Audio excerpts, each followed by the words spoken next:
Last class में हमने string को स्टार्ट किया था और उसी में हमने कैरेक्टर के बारे में भी डिस्कशन किया था कि कैरेक्टर किसे कहते हैं, और फिर हमने स्ट्रिंग को भी डिफाइन किया था और साथ ही साथ कैरेक्टर के ऊपर बेस्ड कुछ फंक्शंस के बारे में भी हमने बात किया था। उस वीडियो का लिंक डिस्क्रिप्शन बॉक्स और आई बटन पे दिया हुआ है, आप उन पर क्लिक करके उस वीडियो को देख सकते हो अगर आप उस वीडियो को नहीं देखे हो तो। और उसी के साथ हम लोग शुरू करने वाले हैं आज के ये सेशन, जिसमें हम लोग पढ़ने वाले हैं स्ट्रिंग फंक्शंस के बारे में। लास्ट क्लास में हमने पढ़ा था कैरेक्टर फंक्शंस के बारे में, आज हम लोग स्टडी करने वाले हैं स्ट्रिंग फंक्शंस के बारे में। स्ट्रिंग में वैसे तो बहुत सारे फंक्शंस हैं, लेकिन उनमें से कुछ फंक्शंस को हम आज बात करेंगे और बाकी रिमेनिंग जो फंक्शंस होंगे उनके बारे में हम अगले वीडियो में बात करेंगे। तो स्ट्रिंग फंक्शन में सबसे पहला जो फंक्शन है वो है लेंथ।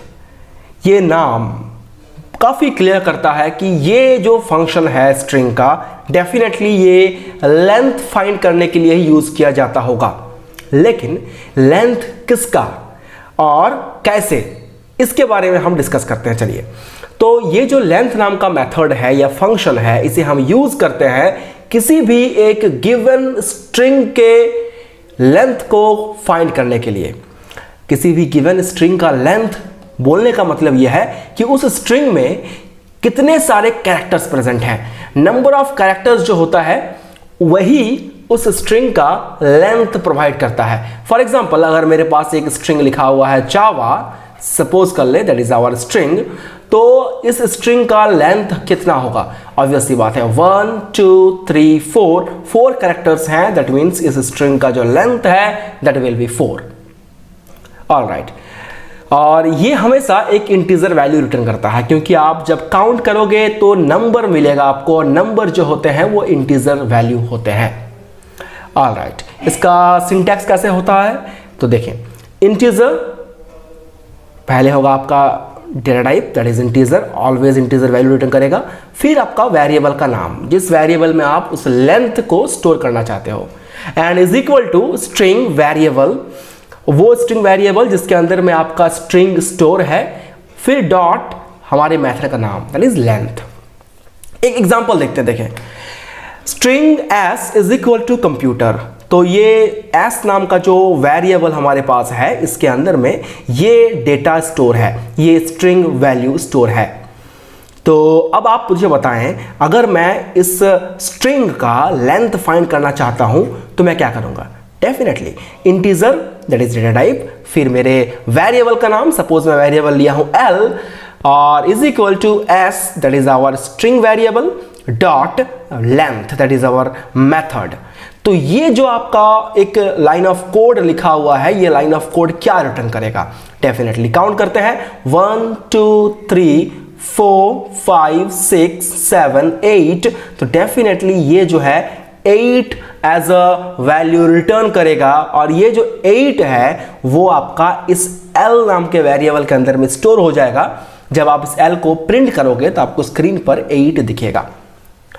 ऑलराइट, यानी कि 8 जो है वो मुझे इस बारे में बताता है कि इस स्ट्रिंग जो s है उसके अंदर में जो वैल्यू है, कंप्यूटर लिखा हुआ जो स्ट्रिंग है, उसमें 8 कैरेक्टर प्रेजेंट है।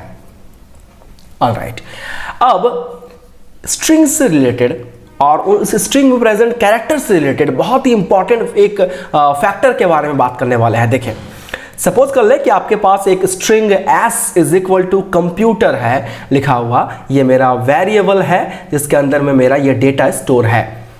तो इसमें जो प्रेजेंट एक एक कैरेक्टर है, इन कैरेक्टर्स को हम इंडेक्सिंग करते हैं या इसे हम पोजिशनिंग करते हैं, और इसके इंडेक्सिंग या इसके पोजीशनिंग को करने के लिए हम नंबर्स का यूज करते हैं। आसान शब्दों में कहे तो हम इसके हर एक कैरेक्टर को अलग अलग नंबर से नंबरिंग करते हैं। जैसे इस स्ट्रिंग में जो आपका सबसे पहला कैरेक्टर है दैट इज c, इसे हम लोग नंबरिंग करते हैं 0 से। डेफिनेटली स्ट्रिंग में जो आपके कैरेक्टर्स होते हैं उनका नंबरिंग स्टार्ट होता है 0 से। मैं काउंट करने के लिए नहीं कह रहा हूं, मैं उसके पोजीशंस को नंबरिंग कर रहा हूं। तो पोजीशंस का नंबरिंग हमेशा स्टार्ट होता है 0 से, जिसे हम इंडेक्स नंबर भी कहते हैं। और उसके बाद O जो है ये 1 नंबर में है, और M जो है इसका इंडेक्स नंबर 2 है, P जो है इसका इंडेक्स नंबर 3 है, U उसका 4, T 5, E 6 and R that is 7। तो आप एक बात बताएं कि इस स्ट्रिंग का जो हमने लास्ट स्लाइड में लेंथ फाइंड किया वो 8 था, और इसके इंडेक्सिंग करने के बाद जो आपको नंबरिंग मिल रहा है वो उसके लेंथ से एक कम। बिल्कुल हमेशा यही होता है कि किसी भी स्ट्रिंग में प्रेजेंट कैरेक्टर्स को जब हम इंडेक्सिंग करते हैं तो उनका जो इंडेक्स नंबर होता है वो उसके लेंथ से एक हमेशा कम होता है। जैसे अगर मान लीजिए आपके पास लिखा हुआ है जावा और इसको आप लेंथ फाइंड करते हो तो उसका लेंथ ऑब्वियस सी बात है 1 2 3 4 होगा, लेकिन जब इसको आप इंडेक्सिंग करोगे तो 0 1 2 3 तो लेंथ से एक कम ही आपको मिलेगा। आई होप आपको ये फैक्ट समझ में आया होगा, क्योंकि इस फैक्ट का यूज हम लोग अगले मेथड में करने वाले हैं, इसीलिए आपको बताना बहुत जरूरी था। और अगला मेथड हमारा है कैर एट। ये कैर एट नाम का जो फंक्शन है, ये जो मेथड है, ये हमेशा एक रिटर्न करता है कैरेक्टर को। मतलब आप कोई भी एक इंडेक्स नंबर अगर आप देते हो, कोई भी आप एक इंडेक्स देते हो, प्रोवाइड करते हो, और आपको पता करना है कि उस इंडेक्स में कौन सा कैरेक्टर प्रेजेंट है, तो उसके लिए आप कैर एट नाम के फंक्शन का यूज कर सकते हो। मतलब क्या होता है मैं आपको एग्जांपल से समझाऊंगा, लेकिन उसके पहले एक बात जान ले कि कैर एट नाम का जो मेथड है ये हमेशा एक कैरेक्टर टाइप का वैल्यू ही रिटर्न करता है एज अ रिजल्ट। इसके सिंटैक्स कैसे होते हैं, तो चूंकि ये एक कैरेक्टर टाइप का वैल्यू रिटर्न करता है इसलिए मेरा जो डेटा टाइप होगा वेरिएबल का उसका टाइप होगा कैर, और फिर वेरिएबल का नाम equal to string variable dot char at और ब्रैकेट में वो नंबर या वो इंडेक्स जहां पर प्रेजेंट आपको कैरेक्टर का पता लगाना है। फॉर एग्जाम्पल अगर आपके पास एक स्ट्रिंग s है, उसके अंदर में आपके पास ये डेटा प्रेजेंट है, तो आप सबसे पहले अगर इसका कैर एट मेथड यूज करने वाले हो इस स्ट्रिंग के ऊपर, तो आप एक बात जान ले, सबसे पहले आप इसको इंडेक्सिंग कर ले। इंडेक्सिंग यानी कि 0 1 2 3 4 5 6 7 डेफिनेटली, और फिर आप इसको लिखें, इस कोड को लिखें char c equal to S dot char at 3, यानी कि थर्ड नंबर इंडेक्स में कौन सा कैरेक्टर प्रेजेंट है। थर्ड नंबर इंडेक्स में, बात याद सुनिएगा अच्छे से कि हम थर्ड नंबर पोजीशन का बात नहीं कर रहे हैं, हम बात कर रहे हैं थर्ड नंबर इंडेक्स में कौन सा कैरेक्टर प्रेजेंट है। तो डेफिनेटली थर्ड नंबर इंडेक्स जो है वो ये है, और इसमें p नाम का जो कैरेक्टर है वो प्रेजेंट है। तो डेफिनेटली इस c नाम के वेरिएबल के अंदर में p as a value store होगा। आई होप आपको ये कॉन्सेप्ट समझ में आ रहा होगा। हम यहाँ पर 3 लिखे हैं, 3 का मतलब कभी भी ये नहीं होता है कि आप काउंट करोगे 1 2 3 और m को आप c में स्टोर कर दोगे, ऐसा नहीं होगा। आपको यहाँ पर जो 3 लिखा गया है वो पोजिशनल वैल्यू नहीं है, वो उसका इंडेक्स नंबर है। ठीक है, ऑल राइट। हम इन सब मेथड के ऊपर बेस्ड एक प्रैक्टिकल सेशन भी आपको प्रोवाइड करवाएंगे डेफिनेटली। ये तो आपका थियोरेटिकल सेशन है, इसके बाद जो वीडियोस आएंगे उसमें आपका प्रैक्टिकली हम एक एक मेथड को आपको समझाएंगे, अलग अलग वैल्यूज डाल के आपको समझाएंगे डेफिनेटली। चलिए बढ़ते हैं अगले मेथड की ओर।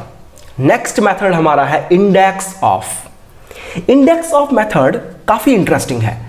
ये क्या करता है कि आपको हमेशा एक कैरेक्टर का इंडेक्स वैल्यू रिटर्न करता है। मतलब अगर आप चाहते हो कि कोई कैरेक्टर, कोई स्ट्रिंग में प्रेजेंट कोई कैरेक्टर का इंडेक्स नंबर कितना है ये पता करना है आपको, तो आप ये इंडेक्स ऑफ नाम का मेथड यूज कर सकते हो। जहां कैर एट मेथड आपको इंडेक्स प्रोवाइड करने से कैरेक्टर वैल्यू रिटर्न करता है, वही इंडेक्स ऑफ मेथड जो है ये आप कैरेक्टर प्रोवाइड करने पर उस कैरेक्टर का इंडेक्स नंबर आपको एज अ रिजल्ट प्रोवाइड करता है। एग्जाम्पल देखेंगे डेफिनेटली समझ में आ जाएगा। तो चूंकि ये एक इंडेक्स नंबर रिटर्न करता है, तो इंडेक्स नंबर जो होते हैं वो इंटीजर वैल्यू होते हैं, इसलिए हमेशा इंडेक्स ऑफ मेथड जो है वो एक इंटीजर वैल्यू रिटर्न करता है। सिंटैक्स होते हैं कुछ ऐसे, integer variable name equal to string variable dot index of character. Alright, इससे रिलेटेड एक एग्जांपल देखते हैं। Suppose s is equal to computer और आपको यहां इस स्ट्रिंग में इंडेक्स ऑफ मेथड को यूज करना है, तो आप लिखोगे integer n is equal to s dot index of p, यानी आप चाहते हो इस p नाम के कैरेक्टर का इंडेक्स वैल्यू पता करना कि ये p नाम का कैरेक्टर किस इंडेक्स पर प्रेजेंट है। तो देखें, आप सबसे पहले इसका इंडेक्सिंग करें 0 1 2 3 4 5 6 7, तो ये जो p नाम का कैरेक्टर है डेफिनेटली ये थर्ड नंबर इंडेक्स में प्रेजेंट है। तो आपके इस n का जो वैल्यू होगा, ये n का वैल्यू होगा 3, मतलब आपका ये character p third number index पे है। और यही अगर आप p के जगह पर मान लेते हैं t ले लेते हो आप, तो t का इंडेक्स नंबर है 5, तो आपके इस n के अंदर में 5 स्टोर होता। जो कैरेक्टर आपको चाहिए उसको वहां पुट करना है, उसका जो इंडेक्स है वो आपको मिल जाएगा डेफिनेटली। चलिए बढ़ते हैं एक और एग्जांपल की ओर। ये एग्जांपल काफी इंपॉर्टेंट है इस मेथड का। s is equal to Malayalam, यहां पर बहुत सारे a प्रेजेंट हैं। देखिए आपके पास बहुत सारा a दिखने को मिलेगा यहां पर, लेकिन हम सबसे पहले करेंगे इसका इंडेक्सिंग 0 1 2 3 4 5 6 7 8। अगर इसका इंडेक्स नंबर 8 है तो इसका लेंथ कितना होगा? लेंथ होगा 9। डेफिनेटली इसको याद रखिएगा अच्छे से। और यहां पर देखें कि integer s is equal to s dot index of 4 m। m नहीं लिख करके हम लिखेंगे यहां पर a, ठीक है, कि फोर्थ नंबर इंडेक्स के बाद, क्योंकि a बहुत सारा यहां पर है, ठीक है, तो फोर्थ नंबर इंडेक्स के बाद में जो a आ रहा है उसका इंडेक्स वैल्यू कितना है। तो मुझे बताएं, फोर्थ नंबर इंडेक्स हमारा ये वाला है और इसके बाद में जो a आ रहा है वो मेरा a ये है और इसका इंडेक्स वैल्यू 5 है, तो n के अंदर में मेरा क्या स्टोर होगा? 5 स्टोर होगा। बात समझ में आया? मैं दोबारा रिपीट करता हूं, ये जो आपका लिखा हुआ स्टेटमेंट है इसका मतलब ये है कि फोर्थ नंबर इंडेक्स के बाद में जो a आएगा उस a का वैल्यू, उस a का इंडेक्स वैल्यू कितना है वो आपको पता करेगा इसमें। तो इस फोर्थ नंबर इंडेक्स के बाद जो a है वो यहां पर है और इस a का इंडेक्स वैल्यू 5 है, इसीलिए n के अंदर में आपका 5 स्टोर हो जाएगा। आई होप आपको यह समझ में आया होगा। चलिए बढ़ते हैं अगले मेथड की ओर और आज के इस वीडियो का सबसे last method, that is last index of. Last index of method जो है ये भी एक तरह का इंडेक्स ऑफ मेथड ही है, लेकिन ये हमेशा कोई भी कैरेक्टर जो आप इंटर किए हो इस मेथड के अंदर में, वो कैरेक्टर का सबसे लास्ट ऑकरेंस कहां पर है, मतलब वो कैरेक्टर अगर बार बार रिपीट हुआ है तो वो कैरेक्टर सबसे लास्ट में जहां पर मिलेगा वो इंडेक्स आपको एज अ रिजल्ट रिटर्न करेगा। तो इसका सिंटैक्स देख लेते हैं सबसे पहले। Integer variable name equal to string variable dot last index of, ये भी एक इंटीजर टाइप का वैल्यू ही रिटर्न करता है। और एग्जाम्पल कुछ ऐसा है, देखें कि आपका लिखा हुआ है एक स्ट्रिंग मलयालम और integer n equal to s dot last index of a, मतलब आपके पास तो a बहुत सारा है लेकिन उसके पहले आप इसका इंडेक्सिंग कर दें 3 4 5 6 7 8, तो बहुत सारा आपके पास a है, लेकिन ये जो आपका a का आप यहाँ पर इंडेक्स मांग रहे हो, ये इंडेक्स इस a को खोजेगा सबसे लास्ट में, यानी कि सबसे आखिर में ये a कहां पर प्रेजेंट है वो खोजता है। तो देखिए शुरू में a है, इसको नहीं लेगा, ये वाला a है, इसको भी नहीं लेगा, ये वाला a इसको भी नहीं लेगा, सबसे लास्ट में जो a है ये, इसका इंडेक्स है 7, वही 7 इस n के अंदर में स्टोर होगा। आई होप आपको ये एग्जांपल समझ में आया होगा। तो इस तरह से इसका जो रिजल्ट होगा वो 7 रिटर्न होगा। आज की वीडियो बस इतना ही, बचे हुए और बहुत सारे मेथड्स हमारे पास है स्ट्रिंग से रिलेटेड, जिसको हम अगले वीडियो में देखने वाले हैं। तब तक के लिए टेक केयर, खुश रहें, गुड बाय।